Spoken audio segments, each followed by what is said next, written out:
time to talk about the Premier League winners, Liverpool. Well done. Liverpool fans, we're not giving you short shrift. We've praised you all season long. It's just that news-wise, this is dog bites man. It's not man bites dog. It's not surprising.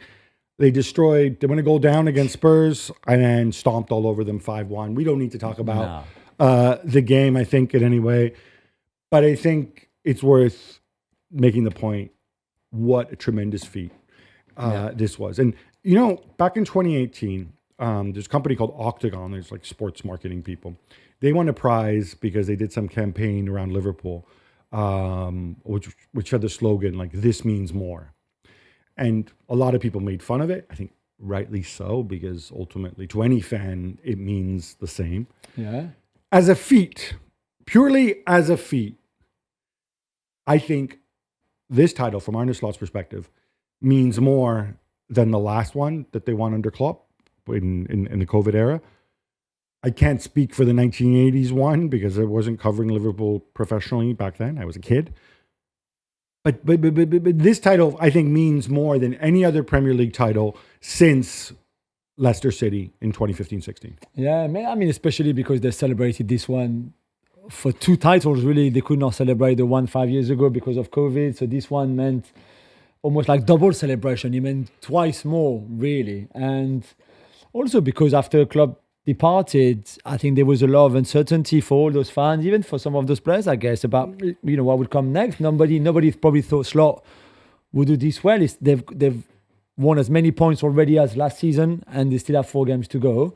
They've only lost twice in the season, and the Plymouth defeat in the FA Cup is probably leaves them a bad taste in the mouth, and the Champions League one against PSG, there was not much in it really. But in the league, they've been by far the better team in the league of their own, really. And let's remind ourselves how we got there, right? And I've said this, but it bears repeating because I think it's incredible. So Arne Slot never coached outside of Holland. Yeah. The biggest club he was at Feyenoord for 3 years. He won 1 league title, 1 cup. With all due respect to Feyenoord, De Kuip, lekker, but you're not Liverpool. Yeah. He's replacing a legend like Jurgen Klopp. He's doing it, all this stuff we hear about, well, as a coach, you need to rebuild the squad, bring in your own players. Who do they bring in? They brought in Federico Chiesa in the summer, who played all of 37 minutes in the league, right? So he did it all with the previous players. And of course, he tweaked the system, and quite significantly from Klopp's system. I mean, there's obviously a lot of elements, but he made a big tactical change. And he did it with arguably the 3 best players, all out of contract until the end.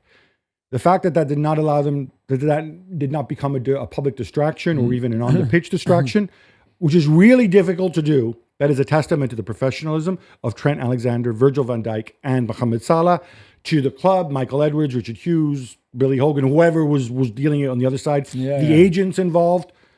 This is really, really hard to do. Yeah, it is. And I think that needs to be saluted. Yeah, and again, that they were miles ahead and miles better than everybody else too. So they could have had all these issues to sort out and to manage during the season, and winning it just about. But no, they had all of this to sort out, and yet they were by far the better team. So I mean, credit to them. Really, the season that Salah is having at his age is maybe the biggest fit of all, really, because I think Slot was a really good pick. It was a really good choice. He's got his personality, very different to Klopp. There's similarities, as you said, the way they play, but still.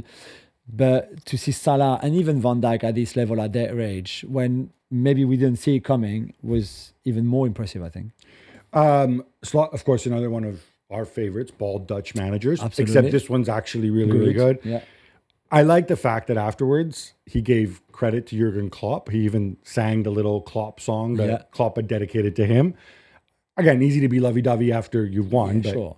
Dude, you won. Yeah. And the other thing is he actually dropped in there. He says he's mentioned Manchester City struggled this year. And again, you're recognizing... Yeah, which we have said all season long. The rest of the Premier League is not very good this season. Well, some people dispute that. Martin Samuel in the Times writing that, but look at where Arsenal are, look at United, look at Spurs. Come on. Okay, we talk domestically. Why are you talking to me, Martin, about results in Europe? All right. Anyway, I thought super classy from Yeah. him. No, that's well true. done, Liverpool. You've made it 20 and you're back on the perch.